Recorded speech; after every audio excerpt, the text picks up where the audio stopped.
Good morning, friends, and welcome back. Naturally, not so many of us at first, to the science of triangles. There was so much to prepare for when it came to the new method of doing the conference, which, as you know, I think it worked very well. That kind of got in the way of continuing these programs.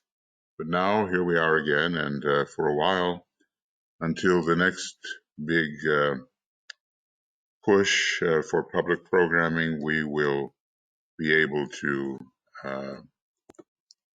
do this.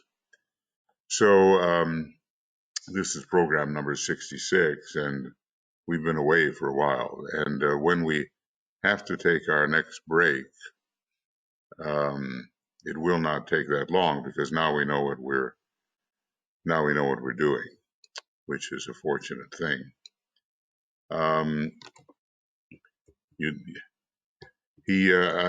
What I ended up with here in discussing this, you'll have to absorb a little bit of astrology along with it, right? And I ended up with the idea of an ancient seer who, for Master DK, bisected the square esoterically and formed two triangles and united them in a new way, a fresh manifestation to form the Star of Life, which is King Solomon's seal. You know, if you ever went to Agra or, know about Akbar, he always had that seal of Solomon on his buildings.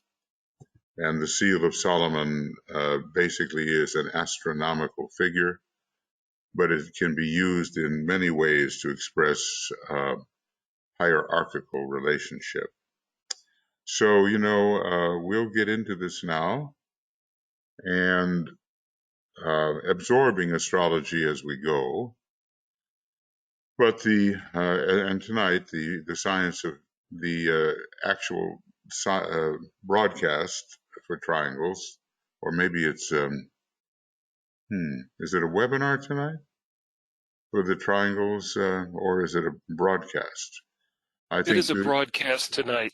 Tuya usually, thank you. She usually does a broadcast, but we're going to see. We're doing a lot of switching to the Zoom format because it is in many ways better, and we oftentimes do broadcasts because it allows us to play music, whereas the go to webinar does not. It doesn't have a wide enough bandwidth. So we would have the capacity for response and give and take as well, if necessary. But we'll do that today. So I'd just like to say, hello to Anne and to Anne Marie and to Brennan and Catherine and Chris and David, Frederick, Joe, Carrie, Mariana, Mariut, Martha, Natney, Nicole, Nyenka, Rebecca, Risto, Sarah, Tia, Vera, Zenaidi, and that's who we have attending today. And maybe more will join us as we go. We'll probably build up our numbers again because, we've had a little bit of a break. So he's talking about the astrologers of the future. And I think that one of the very first things that will be presented in the new series of bridging treatises is work on astrology, and it probably will take us much closer to being able to sort of present what might be called the astrology of the soul. Not that we'll have the horoscope of the moment we were individualized, wherever that took place, whether, in the earth chain and on this globe, or whether it was somewhere else, because a lot of the people who are the more advanced types and are really working with occultism and esotericism individualized on the moon chain. So, how do you trace that? Well, probably they have a way of doing that. We human beings in our soul nature are called the triangles. And those manifestations are triple, If I can say, if you look at, let's see, what I'm going to try to do is, this is, I don't know if I'm going to be able to do this so well as I had hoped. I was hoping to be able to move this thing, but let's see, will that give me the possibility? Yes, it does. And if you'll notice, from this particular chart, how much of the constitution of the human being is triangular. The soul, the personality is a triangle that is synthesized into a quadruplicity, and the soul itself is a triangle. You see the red, the blue, and the green, three major factors there, or you can count them as five. The spiritual triad, names itself as a triangle, and the monad is a triangle also. And then, what may be the triangle of the liberated monad on the logoic plane? We have there, all of us either belong on that plane to the Father, the Son, or the Holy Ghost, to three cosmic logoi, and that is a triangle. So somewhere our highest monadic ray is going to be found way up there on the logoic level. But just a bunch of triangles is what we are, and relationships have to be established between those triangles. And so much of our work is trying to equilibrize those triangles, because it's not easy, and it takes a long time. And even when you're heading towards something that's very good, there are periods of adjustment where things don't necessarily go, just as you thought they might. So, when you're changing from lower triangles to higher triangles in your energy system, it's going to cause a lot of stress and strain. And if you look at our energy system, it's not necessarily a peaceful place if we're really in transition towards higher possibilities. So frictions will be there until we finally resolve them, and then will come an era of peace that again will be broken at some point as we have fresh attainments presented to us. So anyway, here on page 480 is where we are, and he begins by saying that it is for this reason that the astrologers of the future will emphasize the interrelation of triangles. And we don't know how far into the future, but we expect that we will be able to work closer to that valuable goal as a result of what DK gives us coming up. So, and what I've said here is that through the interrelation of triangles, the energy will be seen to be transmitted resonantly from greater triangles to the lesser. And this should be the word without obstruction. Okay. It's, it's just like in a piano. If you take the top off a piano and you look at the long wires, and you'll see you play a low wire, and all the others that are in resonance with it vibrate. Well, we're looking to be able to transmit the energy of higher triangles through the triangles that are our energy system. The square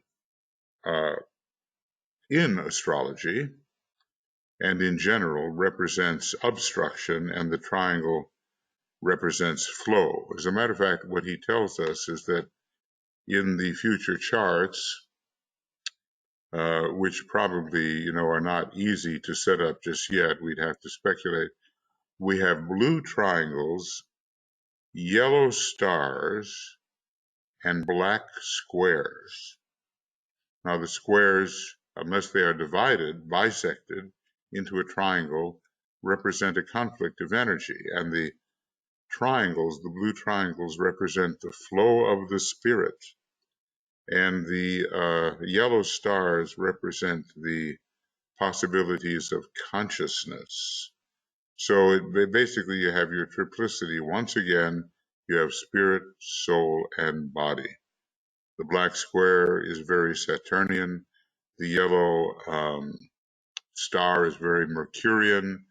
And in a way, the blue triangle has the expansive Jupiterian possibilities. So these are things, we have to get to know ourselves better and better. And we really don't know much. We know quite a bit about a space called middle consciousness, but our subconsciousness is pretty well closed to us unless we have the means of safely reactivating it and reviewing it. And there the factor of past lives comes in, and the several incarnations ahead are foreseen by our solar angel, a supervising deity, but we don't see it. We, the human being, can guess, we can speculate what will be the right kind of thing for me to be involved in the future, but we don't know, whereas the solar angel does know. The new astrologer, I'm going down here now. It's almost impossible to discuss triangles without discussing astrology at the same time. Now, when I finish with this section, which has been about 100 pages, there are all kinds of particular triangles to study, and that's what we'll do in the science of triangles. I suppose if one looks up I'm just going to do this for fun, to see what we've got here. And if one did this, we would have the word triangle, 474 references. And then we would, and if I added to that, unfortunately, this is a Finnish keyboard I've got in front of me, so I'm having a little bit of trouble finding my way. Oh yeah, here it is. Okay, I got it. Let's see if this works. And this is, so if we take the word triangle and triangles together, we're going to have 645 references.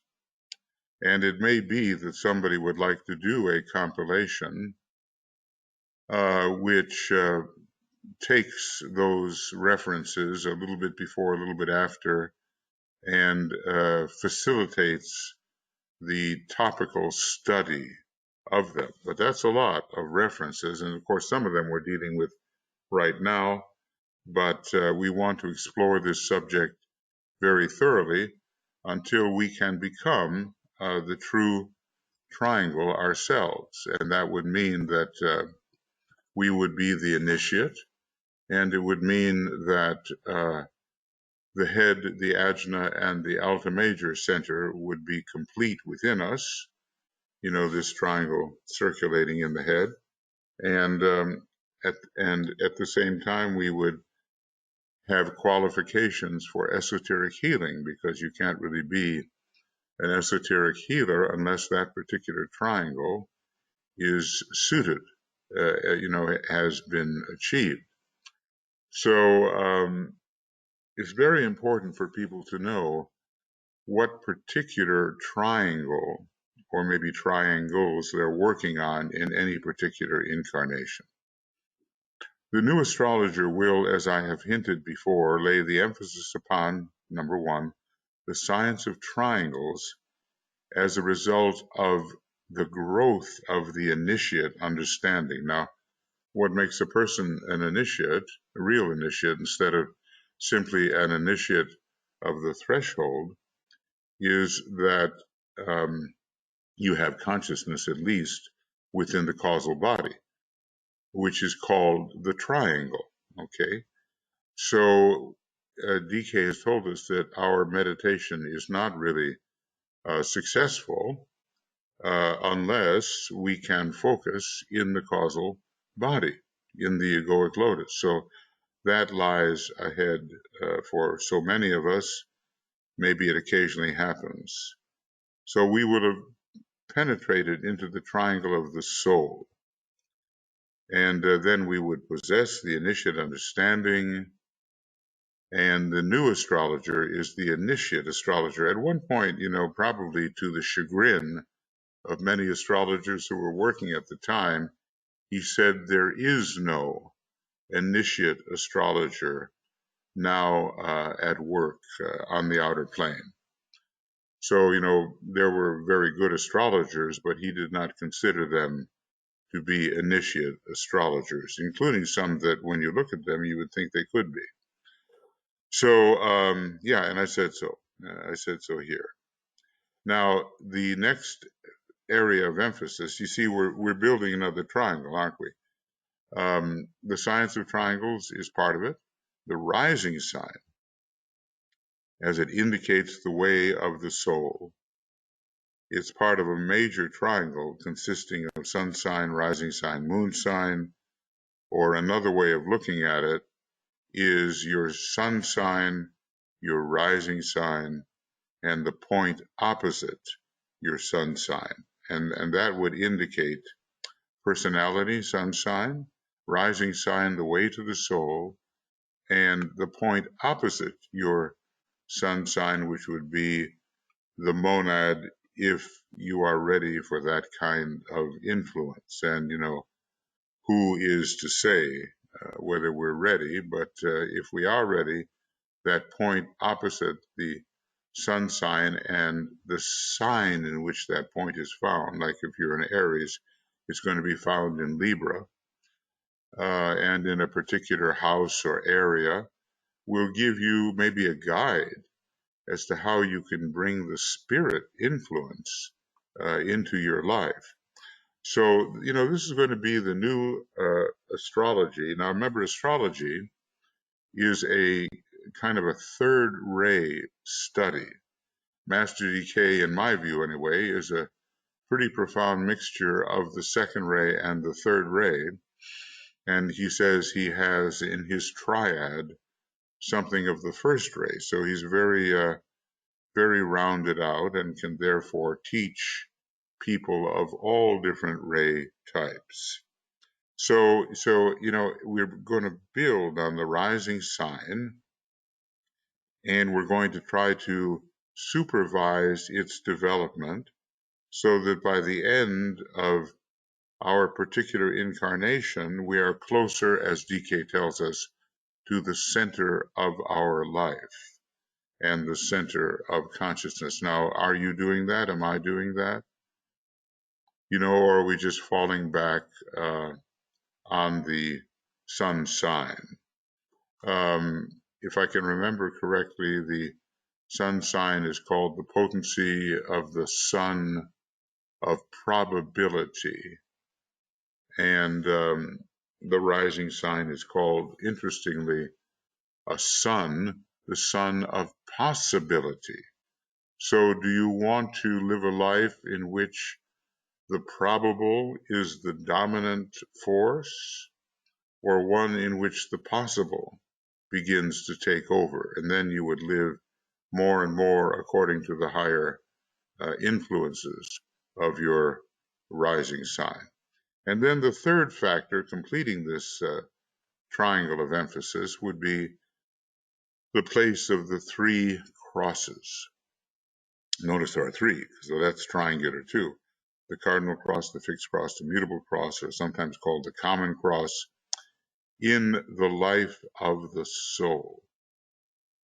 So, the story here would be how these three indicate the emergence of the soul in the personality. That's about all we can do. We're not yet in the position to draw up the horoscope of our ongoing developing soul, but to trace soul indicators within our personality, that we can do.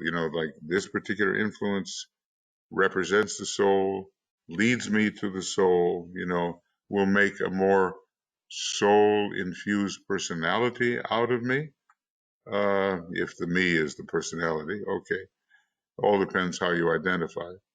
Then in that case, we could look at the crosses, and we could see how they're operating. Now, most of us are on the just beginning the fixed cross. I mean, if you are an initiate of the first degree, which can last a long time, you're on the fixed cross and you've entered the hall of wisdom. And there are some people who are having some kind of Pisces incarnation, or that sign is very strong for them, and they're making a transition from the mutable cross to the fixed cross. The mutable cross is simply common living in the fourth kingdom of nature, and it has not yet entered the fifth kingdom. But, you wouldn't be reading DK, you wouldn't be thinking about these things, you wouldn't be sticking with it if you were strictly on the mutable cross. As far as the cardinal cross goes, we just have to wait until we're a master. Even when we're an arhat and undergoing the fourth initiation, we're not yet on the cardinal cross. We're on no cross in particular. We're carrying our own cross, as it were. So these crosses will eventually supersede the houses in the horoscope, especially when we're doing the charts of the more advanced types. This is a prophecy here. And the 12 arms of the three crosses will take the place of the 12 houses when casting the horoscope of the soul. And you've got to admit that if that can really be done, which obviously it can be done, it's going to be a fascinating thing because it's a point of stability in the midst of all the many personality changes. It's the soul that is developing. And by that I mean a combination of the human elevated consciousness and some of the consciousness of the solar angel, whose consciousness is very big.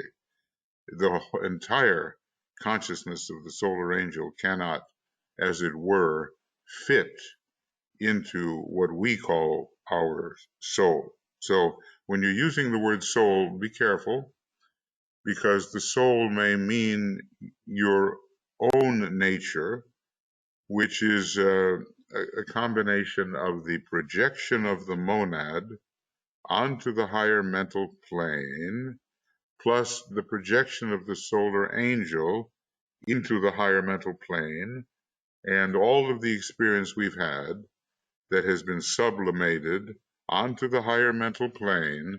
That's one definition of soul. But be careful, because DK, when he uses the word soul, can also mean the supervising angel of the presence, which is a projection, in my view anyway, of the solar angel.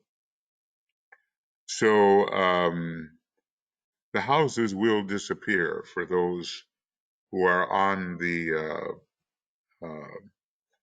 counterclockwise wheel, or maybe not. The houses are very circumstantial, and the crosses help us live in those circumstances. So when dealing with the crosses, the third part of this triangle that we're looking at here, when dealing with the crosses, we're dealing more with energy or force as it conditions circumstance than with the circumstance itself. Now, is that clear? We are surrounded by circum, which means around you, circumstance, that which stands around you. But what about the energy you apply to that which stands around you? The crosses will indicate those things, and the circumstances will remain what they are, but we can handle them better. And I would want to say we will not be so circumstantially affected. Now, one of the places he talks about this is in the Leo chapter, where he deals with the third ruler of Leo, which is Uranus. And it's kind of like an initiate consciousness when Uranus and Leo combine, and it gives the individual real control over his circumstances. And he can condition his circumstances, but he is not conditioned thereby. So he is positive to his circumstances. And I think we all want that to be the case, that no matter what we are surrounded with, we are not going to be affected in a really negative way, because we will have that kind of positivity within us that will help us overcome even very difficult circumstances. So he says here, I would reiterate again the fact that the new astrology will be occupied with charting the life of the soul. And, we saw how important the science of triangles is in drawing that new chart. And in my view, at least at present, it's the life of the soul within the personality until we have no ordinary personality through which to work, and we will have what's called a Maya Virupa, which is a will-created body of Maya, and it's done through Kriya Shakti, it's done through the imagination, and you have to pretty well be a master before you can do that, or at least a fourth degree initiate. The 12 constellations, as they play their part in the life of the disciple through the medium of their distributing agents, the ruling esoteric planets, which you must memorize, we all have to memorize those, will gradually transform the exoteric form of the chart of the individual. So there are the constellations as galaxies of stars, this is what DK called them, and there are the signs of the zodiac correlated with the constellations, and the signs are called concentrated influences. I think it's on page 611 in this book. Galaxies of stars, not a real galaxy like we have come to think of them, but collections of stars, the constellations are that, and concentrated influences are the signs through which the constellations work. And then the outer chart will be different. Dane Rudhyar, wonderful, famous astrologer, and basically a world disciple, whatever that meant to DK, said that what's coming for us is birth spheres, not just a flat chart, but probably I know we even have in the university and the Moria Federation someone who could maybe do that kind of thing, but it's like a holographic image of the moment you are born, and it's in constant motion. So you really see the whole thing in a spherical manner. So probably in the future, everybody will have their own birth sphere, which will reveal more completely the energy dynamics which are occurring for them. So the chart will be transformed. That's the important thing. And this would be after 2025. And will Master DK have an amanuensis like Alice Bailey? Who will it be if it is? These things have yet to be determined, but new revelations will come. So the transformation of the outer chart. And this will be due to the focusing of the various energies in man consciously and through intent, and will not concern his negative reaction to conditioning energies. This is just what I've been saying. We want to be positive to our circumstances and not negative, so that we are conditioned by lesser forces. We don't want that. We want to be the conditioning factor. So we will be the factor which conditions our circumstances through the ability to focus the energies which must be applied, and we will be positive. So that's one of the great advantages of the coming astrology, and we will begin to link up all these triangles within our energy system and have a more complete energy system. And eventually, as we become the Arhat and we become the master, we will live within the triangle. The consciousness of the hierarchy is within the triangle, Atma, Buddhi, Manas. The masters are found there. They are found with the Atmic consciousness, the Buddhic consciousness, and when they need it, the higher or abstract mind. This is where the consciousness of masters are found, and we're doing well if we can focus in this lesser triangle, which has been called not only the soul, but the sheath of the soul, the physical vehicle of the soul, the physical vehicle of the triad. All right. I imagine, maybe some questions come up for you. There's a lot of detail here, but, you can gather what you think you need and make statements or ask questions about that, or just ponder on these things. I would like here, he says, to call your attention to an interesting point which has a definite bearing upon the power of the individual to grasp the new astrology and to comprehend the science of triangles. Apparently, they are inseparable. They go together, and none of us is going to grasp the new astrology unless we also understand more than we do now of the science of triangles. The astrological symbols for Virgo and Scorpio, you probably know them. They look like an M, and with Scorpio, the point is pointed up, and with Virgo, the end of the M is crossing over one of the bars of the M. You've seen those signs many times. The astrological symbols for Virgo and Scorpio are triple in nature. Well, so immediately that connects them with the triangle. I am the mother and the child. I God, I matter am. That is a mantram of Virgo pointing to its triangular nature. And the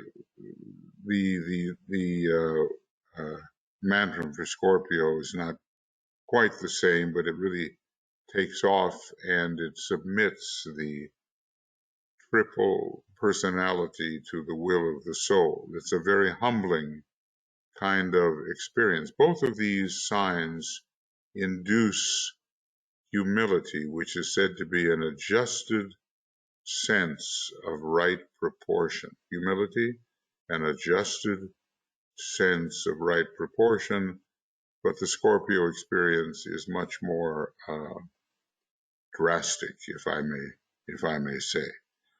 So they're triple in nature, the only two which are.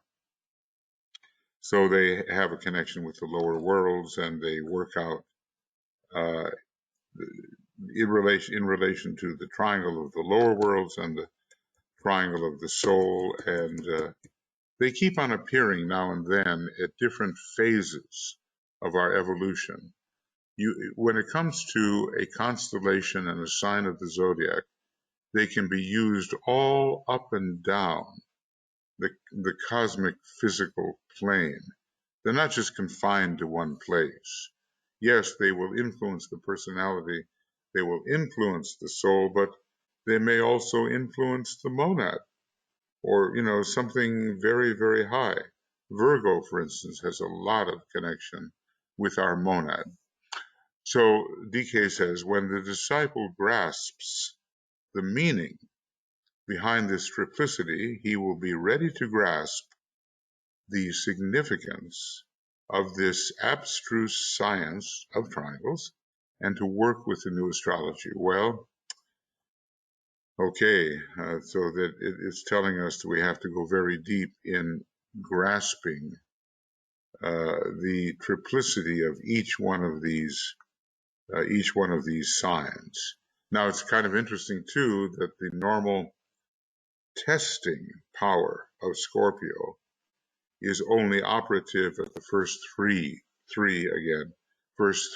initiations. And beyond that, something else takes over. Scorpio helps to destroy the causal body. It's a different function. So let's see, what do I say here? Triangles are threefold and related to these two triple signs. In Virgo, the three are fused together. It's a great sign of integration. And in Scorpio, the higher three dominate the lower three.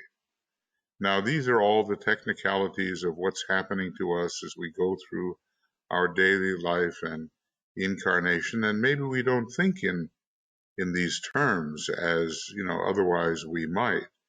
But I think it's advisable, as long as we've been given what I like to call the fifth force in psychology, of which esoteric astrology is a part, to really be aware of these unique energies and how they are functioning from moment to moment, or from hour to hour, or from day to day, and so forth.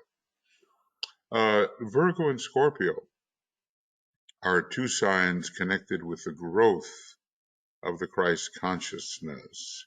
Now, we know that Aries represents the cosmic Christ, but Virgo represents the individual Christ. And there is also a triangle. It's a triangle which you might question, well, now why does that exist? It is Sirius, Scorpio, and Mars.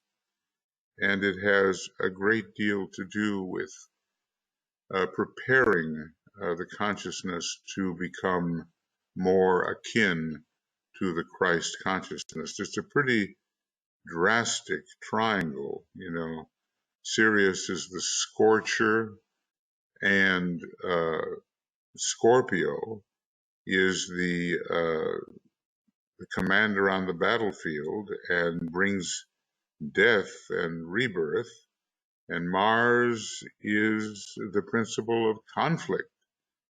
So we see that we have to pass through this kind of drastic training in order for the Christ consciousness really to take root in our normal consciousness. So anyway, they are connected with the growth of the Christ consciousness. And DK says he's written here in black, and I've filled in red around him. They mark critical points in the soul's experience. Well, the crisis of the battlefield, that's Scorpio, and the crisis of birth, that is Virgo. We have talked about this, and I think it's on page 472 or 473, just to maybe look at that one more time, if I'm correct on my pagination. And here it is in purple for no good reason.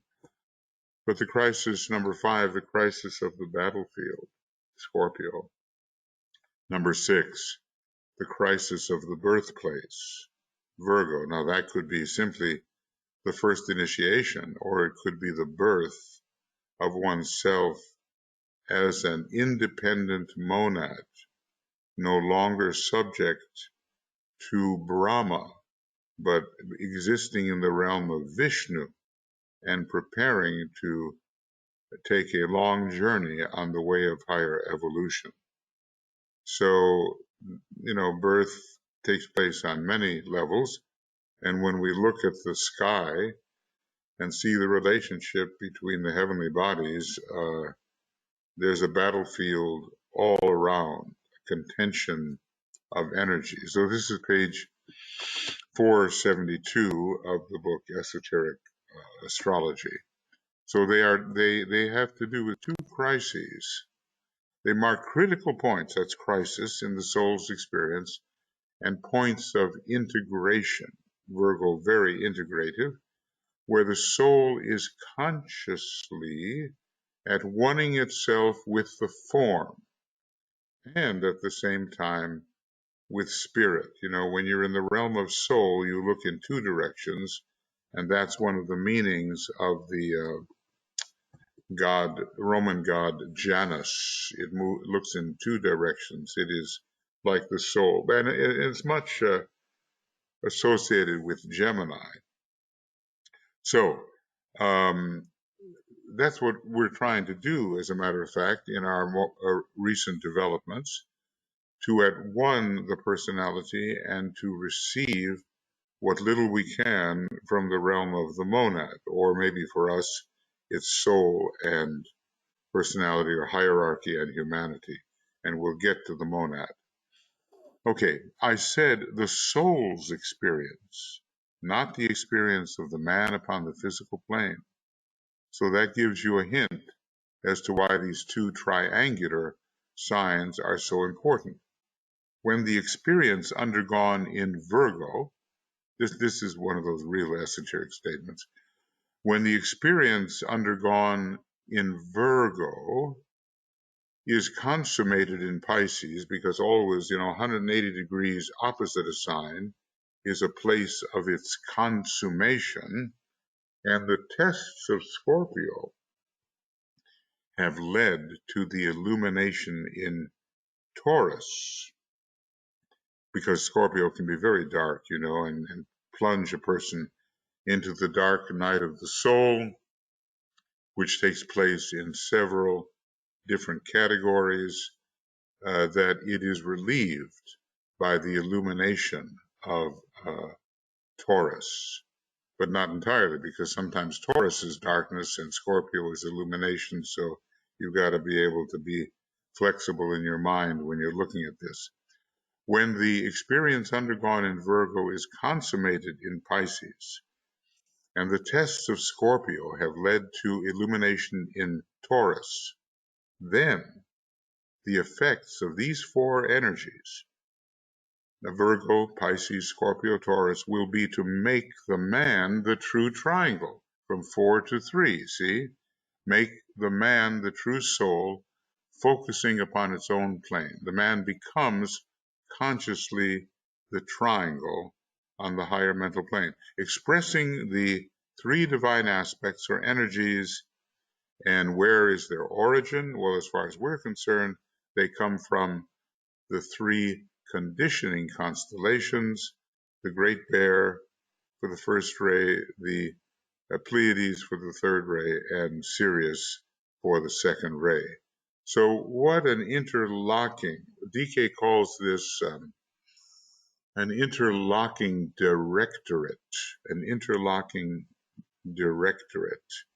of, these energies are all working together, and eventually they come down to the level where they can help make of us not the square, but the triangle. You've seen how the little kids draw houses. It's a square, and then above it is a triangle, right? It's the roof of the house. So somehow deep down, that archetypal figure is right there. And then in Masonry, that's the Masonic apron. Sometimes Masons have parades and they wear their aprons, and the flap on the apron can turn up or it can turn down. And when it turns down, it's signaling soul infusion. And when it's up, there's more separation between soul and the square. Well, I realize, there's a lot of information here. The main thing is, well, look what he says next. I'm not going to really get into this now because I'm going to, this is our first time in months, and I'm not going to overdo it here. But he says, I could fill many volumes with the indications of the various triangles as they are discovered to be related in time and space, and under the will of deity and the unalterable energy at the heart of the manifested zodiac, they produce the changes in consciousness which make a man divine at the close of the world cycle. Well, at the close of the world cycle, whichever that one is, maybe it's a round, or maybe it's a scheme round, of which there would be 7 going through the 7 chains, we would be the triangle and we would not be the square. If we remain the square, we are non-sacred. If we become the triangle, we're on our way to sacredness. And when DK says, look, I could fill many volumes, we know that he could. we know he could. So what I'm going to do here, look, it's not a lot of material that we have covered today, though it's very dense, and it gives us maybe, ideas spring up in the mind. And when an idea springs up, it's a hint for us. So this is the end of, I can't make my E work. All right.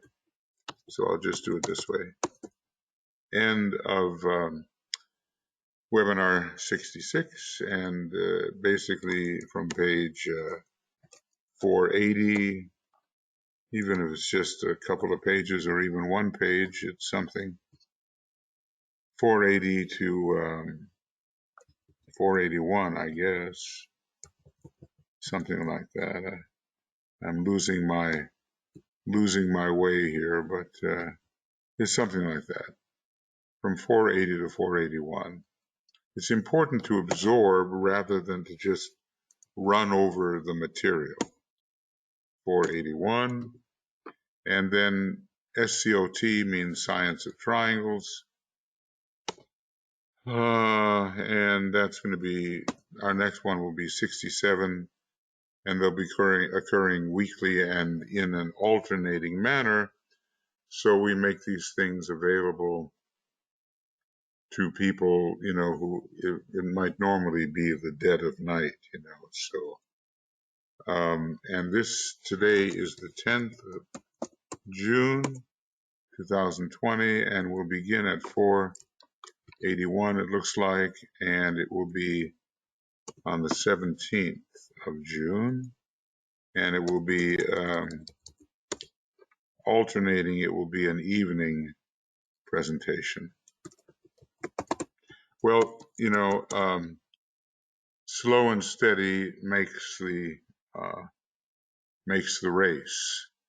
And if I could just here, I'm reduced to having to search for an E to make it work, and that's a really sad thing. That's no good. But anyway, I'll straighten that out.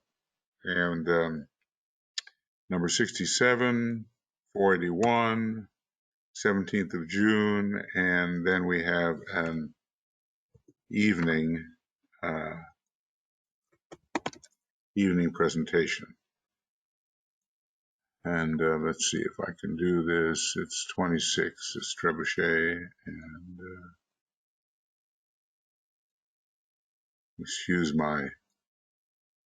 I'm a bit of a perfectionist about some things, not everything I should be, but you have to admit this is very awkward, and I'm going to get this computer cleaned and fixed so that it will not make my E disappear. All right, friends. So now, if there's anybody left, yes, there's a few of you. Okay. This is the time for you to talk about the thoughts that have come to you from this material, and or ask questions, let us say, and Michael will help us field any questions. So is there Yes, Michael. anything someone would like to say? Well, Rebecca has written, does our natal chart indicate to us which cross we are on in this incarnation? If so, is the indication through our sun sign, rising sign, or other? Thank you and welcome back. Thank you. No, the chart can be of a stone, an organization, anything. You know, you've got to study the form to know what cross you're on. But let's put it like this. None of us is on the cardinal cross. None. We'd have to be a master to be really on the cardinal cross. When it comes to the fixed cross, if you're hovering around the first initiation or have taken it or have taken the second initiation, you're on the fixed cross, even the third. None of us probably is exclusively on the on the mutable cross, because it would mean that we were progressing around the wheel in a clockwise manner, out of the natural order, and it would mean that the energies had not yet reversed themselves.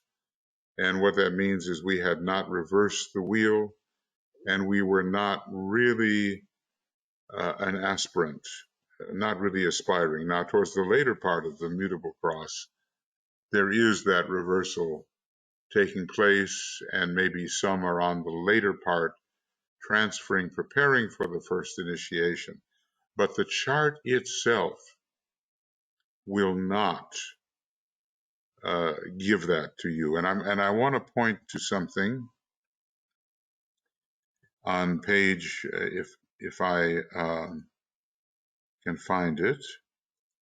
It's about page 220 or 222 of this book.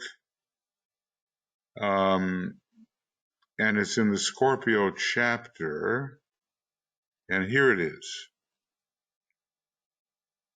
And this I should really highlight, okay? This brings me to 2 points of which I would like to speak. Now, in dealing with the personality of the average, non-aspiring man, now this is what the astrologer has to do first. The astrologer should endeavor to discover the personality ray from a study of character, of physical indications, of emotional qualities, of the type of mind, and the nature of the environment, because the environment will often be declarative of the status of the individual. He will then be able to lay out a far more useful chart with the orthodox planets ruling the life. Meaning, we're not looking at the chart first to determine where we stand. We're determining where we stand by a common sense study from what we know of occultism that precedes the examination of the horoscope. Then you lay out the horoscope, and on the basis of what you have discovered about the individual, you will use either orthodox indicators, which are exoteric, or you will use esoteric indicators. So here he goes on. In the case of the horoscope of a disciple, he should do the same, study the person, right? Endeavoring to discover the ray of the soul. The soul ray, now this is a very important statement. The soul ray only sets its mark and emphasizes its quality and nature in the case of advanced people. So when you go in to study the soul ray and the person is simply a non-aspiring personality, that soul may be quite hidden away unless you know, like a master knows, certain indications which give you the clue. And so anyway, the soul only sets its mark on advanced people, and when that emerges clearly, which is difficult because, with astrology, there it is. It's in the sky. But with the rays, no. The rays are much more subtle and belong to a great second ray study where astrology belongs to a more concrete third ray study. And when that emerges, the ray of the soul, the man is obviously a disciple, and the esoteric planets will govern his chart. So if you're dealing with someone who's really a disciple or with yourself, you've got to study what the esoteric planets are doing. And you know what I mean by that. DK gives 3 different kinds of rulerships. Now, most people who are astrologers, they just know the orthodox exoteric rulerships. But you should be able to run down the esoteric rulers, run down the hierarchical rulers. So when you come upon a person who you have to deal with at a certain level, you'll know what are the important factors. Then he goes on, having determined the ray of the man undergoing tests in Scorpio, the astrologer can then place the other rays in relation to him and his probable experience. So we kind of try to evaluate the ray chart of a person and how it fits into their horoscope, what it activates within their horoscope. And that's a different method than the people who hope to look at a chart and determine the level of evolution of the person. I hope I've made myself clear. Okay. Michael. Yes, to you. Yes. Sorry. Here. Go ahead. Good morning. Sorry. While you were reading about these crosses, and the crosses has been a very big interest for me to try to understand it. And I think that every time I am unsatisfied what we talk about the crosses, because I think that there is deep revelation related to them, to see what they are, what the cross is actually symbolizing. Mm-hmm. When we think how it is formed by 4 different elements. And the cross is the symbol for the fourth initiation. And this is what I have thought, that the cross in our charts is always related beyond the times. It is something which is by the soul, the plan of the soul. I think that the crosses are more important to look from the soul perspective than the triangles.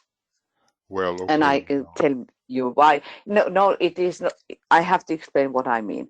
I mean that the crosses are explaining and telling us where we have the great possibility to make something better,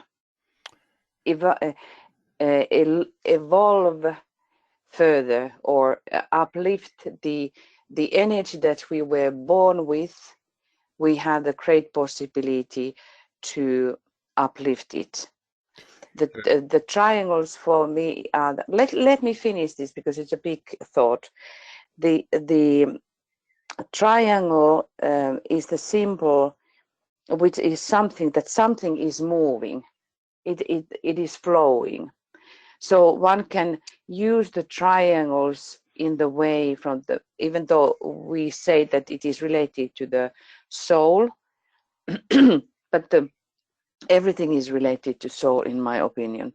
So then the cross, the squares, what appears on the chart, we can have the opposition, or we have the squares, or we have the T cross, or then we have a full cross.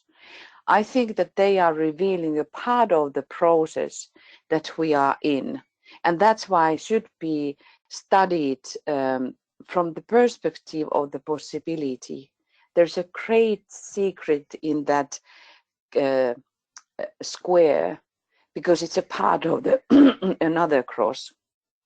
Yes. And even though we cannot be on the cardinal cross, but because the monad is building all of these millions of years, the purpose for that we are gaining the fourth initiation and then the fifth initiation, finally become the perfected human being, and then to step further on the great life and become the planetary lives. But before that, these crosses are all the time building already behind our consciousness. We cannot grasp it, this building process. So in that sense, that on those crosses, because we have cardinal signs as well. So I think that the monad is building some kind of faculties in those energies which we are under, which is very hard to understand, but it is big thing, big building process. And that's why these cardinal signs are also functioning, but in that different level than in the end when we are stepping into the cardinal cross itself. And then the triangles for me are those which are giving us a huge amount of ready flow energy, that if we are able to really generate them into our life, they are giving us this aid. But then the cross is this great opportunity, because we can do something, and we can do consciously, as DK says, that the astrology is the greatest of all sciences. And so we can all start all this, right? So we can study our chart in that, from that perspective, that it is a huge, wonderful gift and tool for everybody to become more conscious of what is going on. And when we are more conscious, even though we have a little thread or tail of that idea, what it might reveal, it is already then the beginning for that much more conscious life. Okay, well, it's well said. Earlier in the program, I said you can apply these structures at all different levels of the cosmic physical plane, and basically that's what you're saying. He basically the black squares at in the initial phase are Saturn, and they are opportunity, and they are the challenges, and when you overcome, they lead to the building. The yellow stars are Mercury, and they are the soul. And when you have stars in your chart, it's a significant thing, especially if it's maybe a 5-pointed star, and what is the apex. And then I think you're right about the flow of energy when it comes to triangles, but he also calls them blue triangles of the spirit.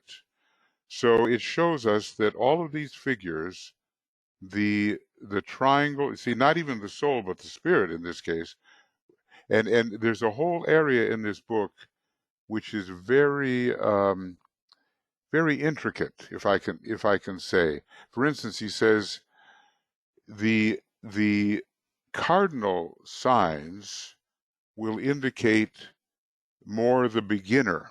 Now, this is exactly opposite of what we normally think. The person who maybe is undergoing thinking about the first initiation. The mutable signs, he says, in a contradictory manner, indicate the person who is taking the second initiation. And it's the fixed cross that indicates the initiate.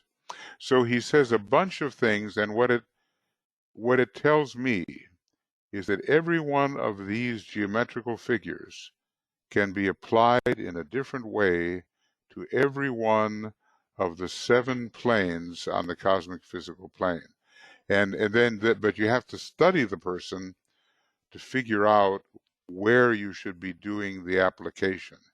Because the cross as the symbol of synthesis is not applicable to everybody. The cross as the symbol of difficulty is applicable to everybody. And the triangle as the symbol of spirit is not applicable to everybody, but in terms of energy flow and ease of expression, it is applicable to everybody. So what it all comes down to is you got to be a psychologist. You've got to be an esoteric psychologist and grasp the nature of the person in front of you so you can use the tools of astrology in a way that applies to them. Basically what DK said, look, if you try to use esoteric rulers with non-aspiring people, it won't work. And if you try to use ordinary rulers with disciples, it doesn't go far enough. So it all comes back to how sensitive you are to where the person is found on the scale of evolution. And then, look, one day we're going to have charts, we talked about that at first, that are really different looking than what we've got. And even the masters today, when they study our charts, they study the blue, the yellow, and the black to find out, where we really are and what we have to do. So this is a big area, and one has to agree that the crosses, like you say, they are synthesis, but they are also challenge that has to be, and then the monad is building through the challenges. And that's why it is the greatest thing from the perspective of the soul, because soul wants to make an impact in the life, so that we should be better and in the better place when we started this incarnation. Yes. So through these crosses, because they are the challenges, and I have always talked about this, the idea of the side wind in sailing. So that the square is like the side wind in the sailing, and those who are more advanced, or when you have been able to go through that challenge, then you are able to actually sail, even though the weather is full of side winds. Use any direction. But in the beginning, any direction. Well, okay. Well, now we're getting into the astrology of it. The what I read in the beginning, the new charts are not going to look at all like our present charts. Matter of fact, I mentioned birth spheres, you know what I mean? Holographic birth spheres, but they will be more like the charts the masters look at when they're trying to assess what we are, and we have to function on all the different levels, and above all, we really have to know ourselves so we don't apply something too advanced to our status or too low for our spiritual attainment. And this is a real gift of the esoteric astrologer. He's got to know where people stand more or less. But look, so So Michael, we yes. have written comments from Carrie, Frederick, David, Nicole, and Chris. Okay. Let's see now if I can. Yeah, So right. There's quite yeah, a bit. There's quite a bit there. yes. Well, here's Beginning Carrie. with Carrie, Yeah. Go is ahead. it not also said that the sign opposite the rising sign represents the monad? No. It's no. I think it represents the spiritual triad, but it is definitely said in the discipleship papers which have been published and where you can find them online now. It's the sign opposite the sun sign, which represents the monad. That's the triple sun. So it is the sun representing the personality, the rising sign representing soul influence, and if a person is at that stage where they can manage, it's the point opposite the sun sign, which represents the monad. And I can dig those papers up, but he definitely says that. And then when I've thought about what you're bringing up, what about the sign opposite the rising sign? I believe it is the true soul. I believe it is the spiritual triad. And it also represents a lower thing, the dweller on the threshold. Okay? It represents the confrontation with open enemies, in the old understanding of astrology. And it's a Libra place generically, isn't it? And Libra is the sign associated with the hierarchy of triads. If you go to page 34 or 35, right in there, it shows you the map. And Libra rules that group, which is called the triple flowers or the triads. So I haven't done much work yet, Carrie, with trying to figure out how the triad can work from that point, but I am absolutely certain that DK said it's the point opposite the sun sign, which represents the monad, if the person is ready for that kind of influence. However, the point opposite the sun sign also represents, in a more ordinary way, a balancing energy which keeps the sun sign from going too far. So it creates kind of, how it is, Aries people, rough, rude, all that. And then Libra is the sign opposite. So when they incorporate some Libran qualities at the point opposite the Aries sun, they achieve a kind of balancing and a reduction of excess and a more harmonious situation. So that point opposite the sun sign represents that too, but definitely the monad in that particular life. It represents, if people are of the status that they can take that monad, then it's the sign that helps the monad in that incarnation really get into the life, because that sign is always changing, just the way the sun sign always changes. So I'll try to find those papers for you, and you can read yourself what he said. Okay, Frederick. And Frederick writes, gratitude for today, nice inspirational lecture. Okay. Virgo and Scorpio are connected with the growth of the Christ. When Virgo as sign and Scorpio as sign ascendant are associated to one person, how can the growth of the Christ influence this person? And maybe some soul experience? Yes, I'm trying to. I just wish that I had all of that written out in a way that I could see it. But okay, basically, always Scorpio is going to put you to the test, and the purification aspect will be ruled by Virgo. Cleanliness is next to godliness, that old saying, and you basically examine every vehicle and improve the quality of the vehicle by a discriminating removal of that which is in the way, so that you create an integrated situation which can receive the demanding energies of Scorpio. Scorpio is the rising sign, I think you said. So basically, when you've done your work on the sun sign and purified the personality in every way possible, a purified etheric physical, purified astral, not easy, a purified mind, not easy. Okay, the easiest is to purify the physical.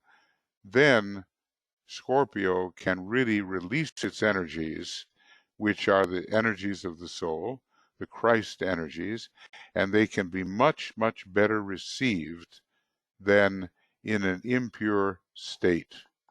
So Scorpio will be more successful, and the man will have more humility and will be ready to kneel as he must kneel, holding the Hydra into the air of the intuition or buddhi, and having illusion of the triple personality die.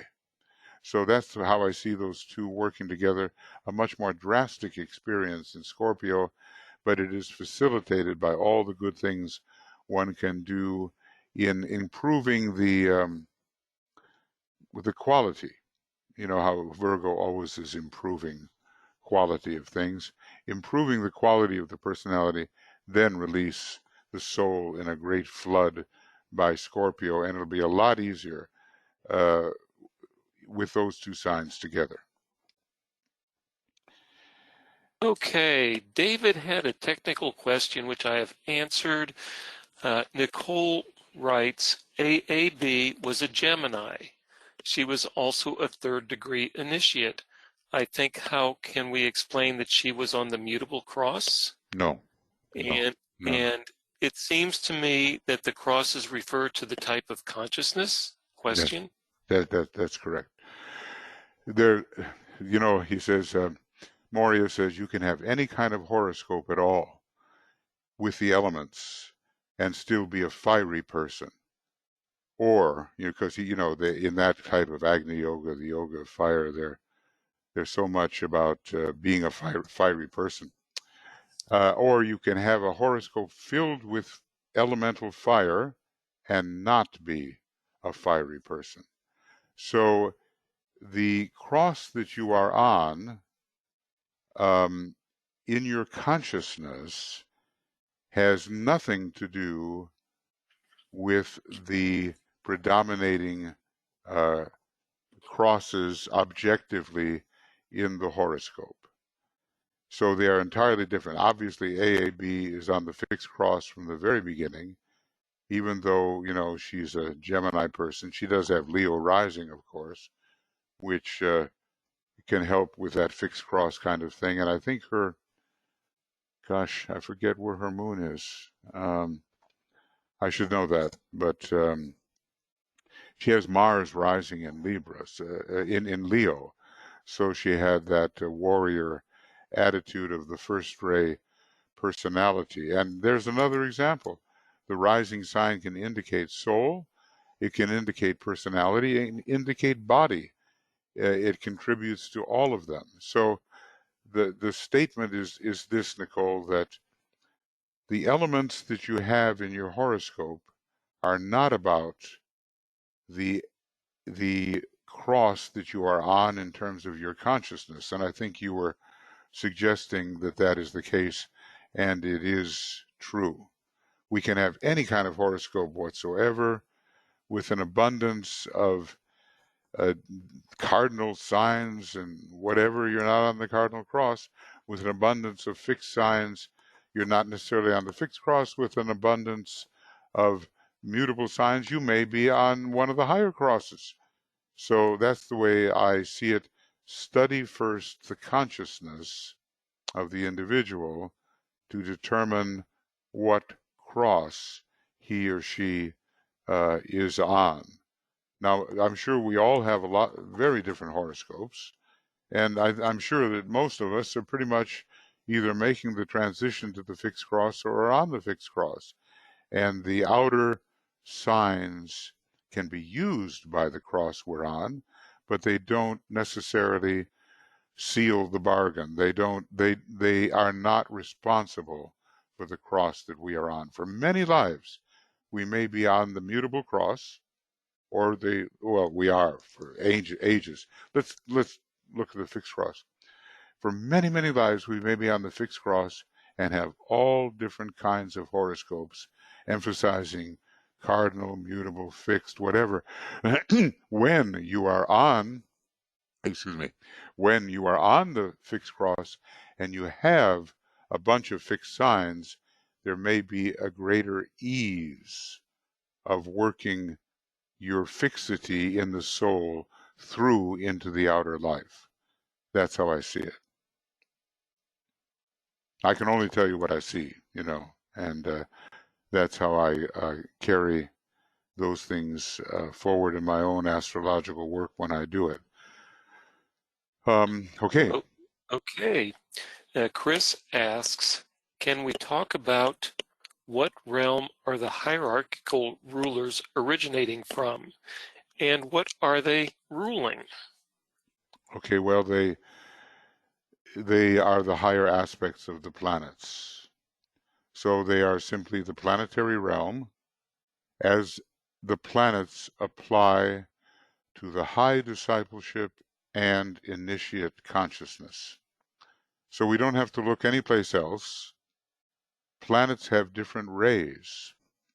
And if you study the books carefully, for instance, we look at Uranus as a seventh ray planet. Everybody says, Uranus, seventh ray.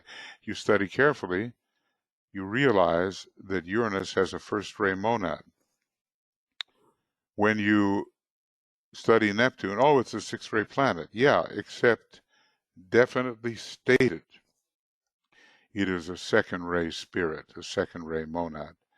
So the higher aspects of the planets come into play with the hierarchical rulers, and they affect higher triangles within the energy system. They can begin to affect the centers within the head, which are considered to be master control centers. So they don't come from any place different. It's just that a person is responsive to the higher energies of the planet when they have reached a certain degree of evolution. See, for instance, let's take Aries. It's Mars is the solar plexus, and it's the battlefield, the outer battlefield of life. Then comes a tremendous mental activity with the ruler of Mercury, which is the lower octave of Uranus, okay, just like Venus is the lower octave of Neptune. Then, after all that feverish mental activity, the jungle of illusion dissolves in flames and the path stands free and clear. Then comes the revolutionary first ray Uranus in the major first ray sign Aries, and you have the combination of Uranus first ray monad, Aries major first ray sign, and it affects the head center tremendously. Not the throat center, not the solar plexus, but everything that's going on here in the crown is affected in the initiate by Uranus and Aries, and a demand that the archetype of the logoic plane be used and not or at least be very, very influential, and not only the lesser parts of the man, even the monad and the monadic vehicle. Aries, in a way, rules the logoic plane, the sea of fire. Leo is in there as well. And when you have Uranus and Aries, the major first ray hierarchical planet, for the initiate, there's going to be a a huge occult factor of the will emerging. But that would not be the case for people who are just non-aspiring Aries types, and or who are on the fixed cross and working with the soul. It would not be the case. The true initiate will take in the hierarchical rulers and will develop himself according to what the hierarchical rulers can do. So, you look at Aries, Vulcan, the Earth, special case, which has to do with intelligence coming to Earth. You look at Neptune, sometimes hierarchical and esoteric are the same. You look at the Sun veiling Uranus in Leo. You look at Jupiter, they all have, that's the monad. You look at Saturn, that's the divine law in hierarchical ruler. When it comes, you look at Mercury, which straightens out and brings us the intuition and buddhi in Scorpio. Let's see, I forget what it is in what is it in Sagittarius? What's the hierarchical ruler there? Mars, yeah. You look at the reorientation of the lunar lords and their elevation from a low state to a higher state, because they too are evolving. You look at Venus and the light supernal. No ordinary person is going to experience the light supernal of Venus in Capricorn. You look at the moon, ruled by Uranus, Neptune, and Vulcan, and that is perfect for transfiguration, and even for taking the fourth initiation, even the fifth initiation. And finally, you look at Pluto and Neptune when it comes to Pisces, which, ends the cycle, detaches from all illusion, and enters the transcendental realm of identification. And those kinds of hierarchical influences just will not play out in the life of the ordinary person, the aspirant, even the earlier disciple. You'll have to wait till you're an initiate or an initiate, basically, or a higher disciple, just on the verge of the third initiation and beyond. Then they apply. I hope that clarifies some things. And Rebecca has provided information about the moon in Libra in the third house for Alice Bailey, and gave a link to Philip Lindsay's chart. Of Alice Bailey? Yes, of Alice Bailey. Yeah. And actually, it's very interesting because Blavatsky, who was another amanuensis, had Venus and the moon together in Libra in the third house, or right in that area of the chart. So it indicated that instinctual ability to work as a partner with the master as an amanuensis. So the moon in Libra can be very helpful when you are co-working with someone. Both of them had to be great receivers, and the moon in Libra helps with that cooperative, receptive attitude. But they're very, very different people and very different ray chart. With Blavatsky, obviously the first ray soul, and somehow the fifth ray mind. And Dr. Baker, he's made a lot of estimates, and he feels that she had a first ray personality also. It is possible. And DK gave only one example of the soul ray and the personality ray being the same, and it was the first ray. It doesn't mean it's limited to that, but Baker's estimate was that she had a first ray soul, a first ray personality, a fifth ray mind, a sixth ray astral body. It wasn't common at all. And a sixth ray mediumistic physical body.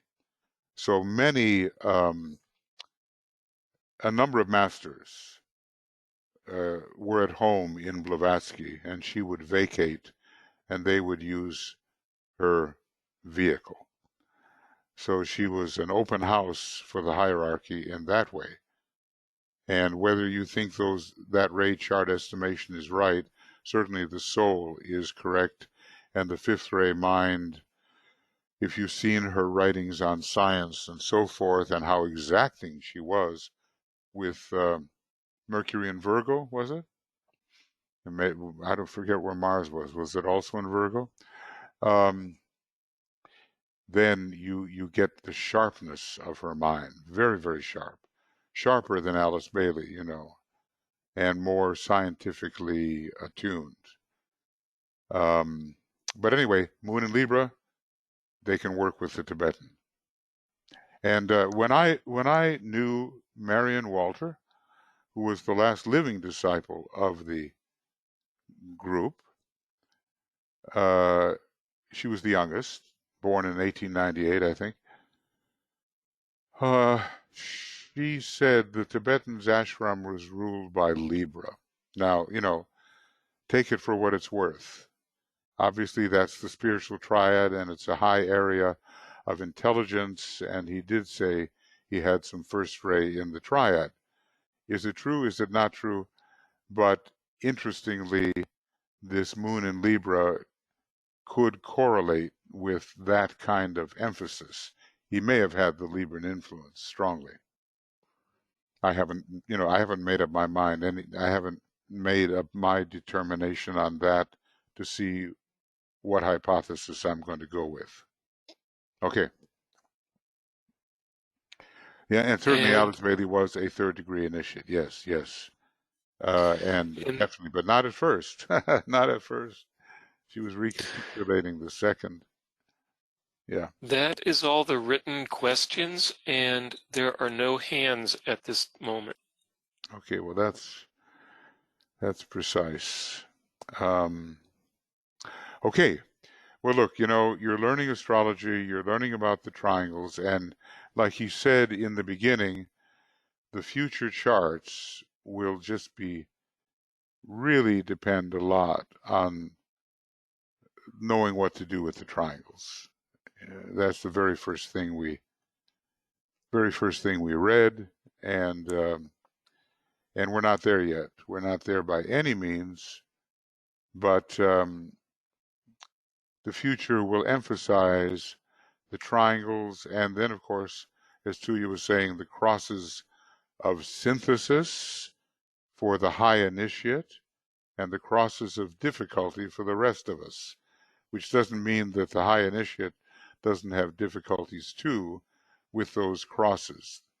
But you got to learn how to use the side wind, which means basically turn any influence from any direction in your favor so that it propels you towards your goal and does not obstruct you. Okay, so we're good. And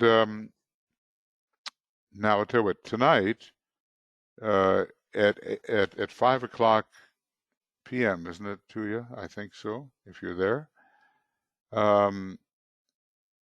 Tonight. Yes, it is 5 p.m. GMT. Yes, it is. Yes, it is. Yes, okay.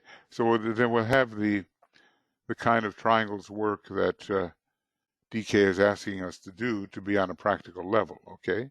So we'll have that broadcast at our usual live link YouTube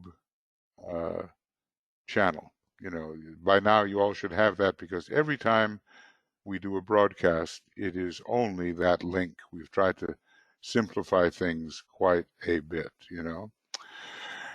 So that's what we'll do. And then tomorrow morning, Michael, what are you condemning me to? I discovered that suddenly I have a lot of morning things on the evening schedule. Is it IAD? Tomorrow morning is Identify as Being. Okay. Tomorrow evening is Reappearance of the Christ. Friday morning, 5 a.m. GMT, Treatise on Cosmic Fire in Depth. And both IAB, Identify as Being, and Cosmic Fire are on the Zoom platform, and that link has been sent out. Now, if you don't have that link for any reason, and you are here, I mean, you should have the link. But can they write you, Michael, to get it? Yes, they may. And can you put your an address where they can write you to get the link, Yes. so you don't feel left out? And that would be in the chat box, right? I will put that in the chat box. That's great. Okay, and then we're heading into our Soul of Nations work, and it's getting more and more serious all the time. And we have this Esoteric United Nations, and that is, somehow something that has been on Tuya's mind for years, and finally we've been doing it. And we will have meetings on Zoom for Esoteric United Nations. When is that? What time? Okay, that's at 1 o'clock. Yeah. The next meeting for Esoteric United Nations is at 1 p.m. GMT on Sunday, the 21st. So that's already right there in the solstice, isn't it? And the solstice is the day before.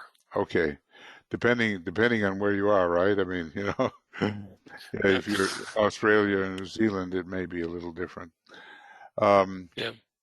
Okay. The Dissipation of Glamour is Friday evening, 5 p.m. GMT. Okay.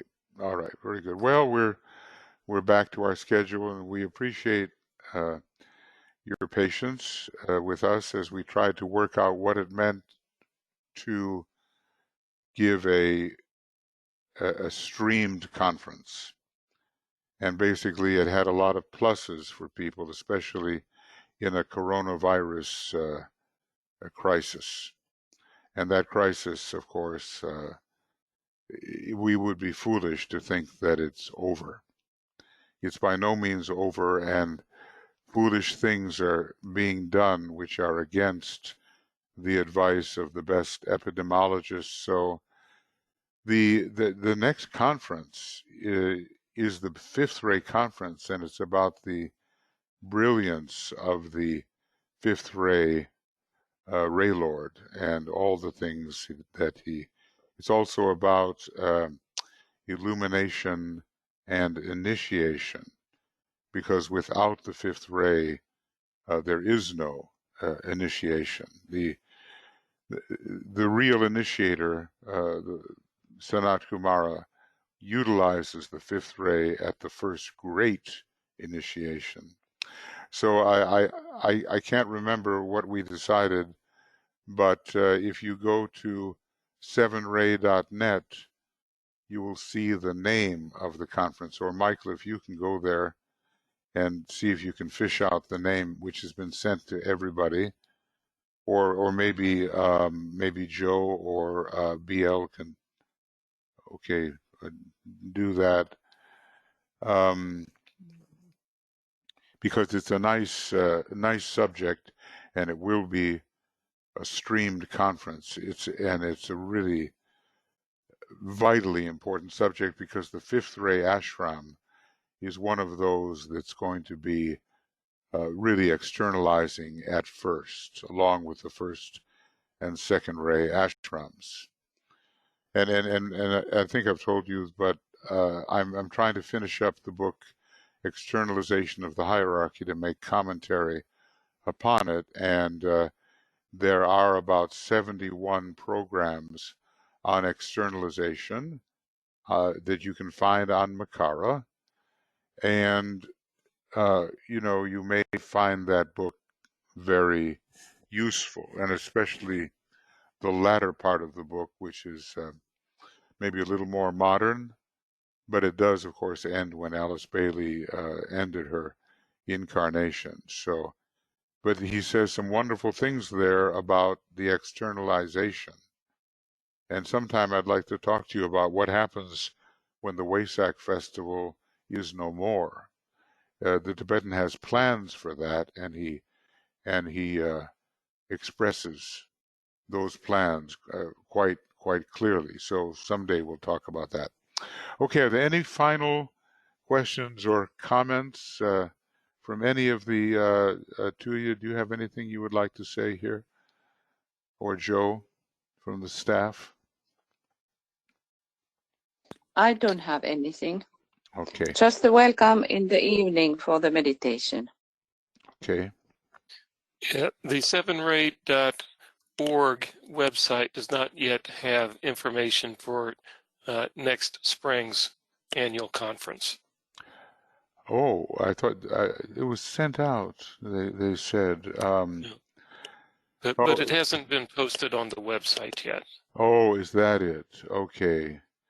Well, goodness, we've got to see what we're doing there. I think I can find it for you, though, if I'm fortunate. Maybe if I can. Okay, so okay, this would be for 2021. Is there anything there? Titles for the conference. No, that was less painful than I thought. Here it is. The Great Illuminator. The Brilliant Fifth Ray, Enlightening and Initiating Humanity. This is the theme. So make your plans to be glued to your computer for that almost 2 weeks, and I'm sure we'll all learn a lot. The Great Illuminator, the Brilliant Fifth Ray, Lord, Enlightening and Initiating Humanity. Okay. Now, let's just, Tuya, would you like to lead us in just a little alignment, closing alignment, and or if not, I'll handle it. If you do, Michael, because I'm on my mobile. Okay. It has its problems. I'll handle it. Okay, friends, Okay. let's all come together and realize that we are, as a group, attempting to understand more deeply the nature of these energies, and just imaginatively look up in what appears to be the sky. Sometimes they have these apps where you can look right down through the earth and all the stars are there, and in our local cosmosphere, all the signs of the zodiac constellations triangularly related, and different stars triangularly related. We can imagine that we stand on the mountaintop and see what DK calls the passage of the energies.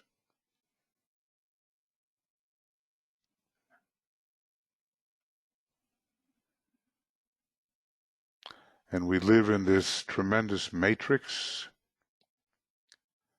of interlocking energies, the major organizing principle of which is the triangle.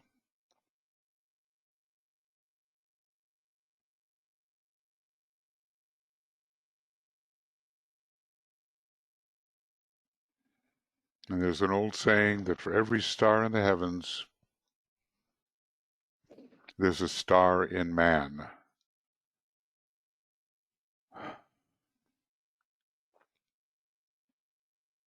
So we reflect this universe around us quite exactly and holographically.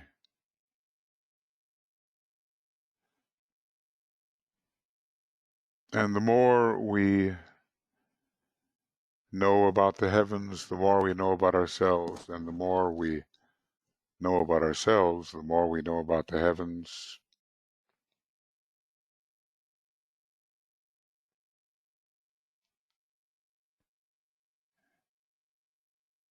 And here the moon is in Aquarius these days. You know, we can just imagine that the energies are just passing through us and stimulating the development of the many triangles within our energy system that will make of us a complete human being.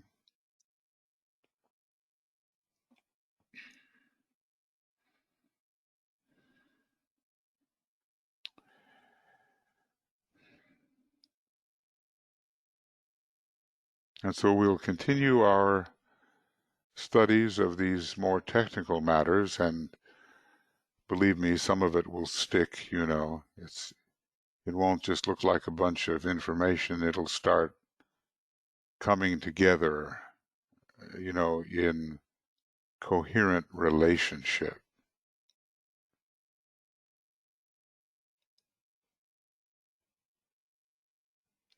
And that way we'll be able to carry on the practical work even better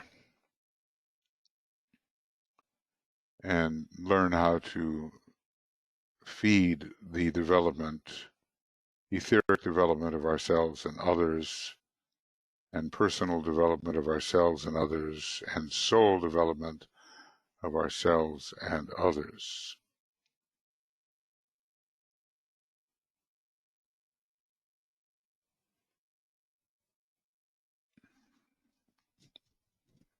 So inside your mind or out loud where you are, but on mute, let's sound the great invocation. From the point of light within the mind of God, let light stream forth into the minds of men. Let light descend on earth.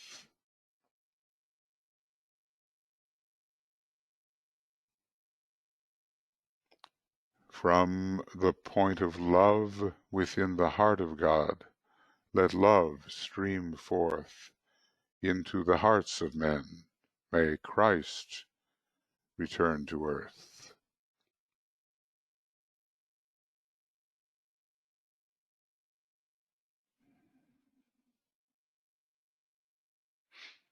From the center where the will of God is known, let purpose guide the little wills of men, the purpose which the masters know and serve.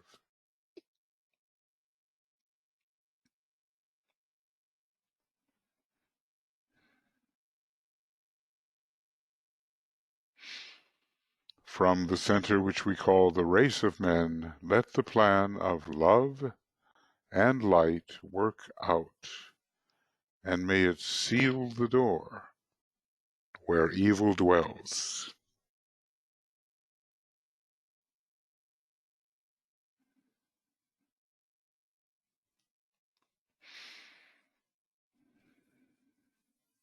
Let light and love and power restore the plan on earth.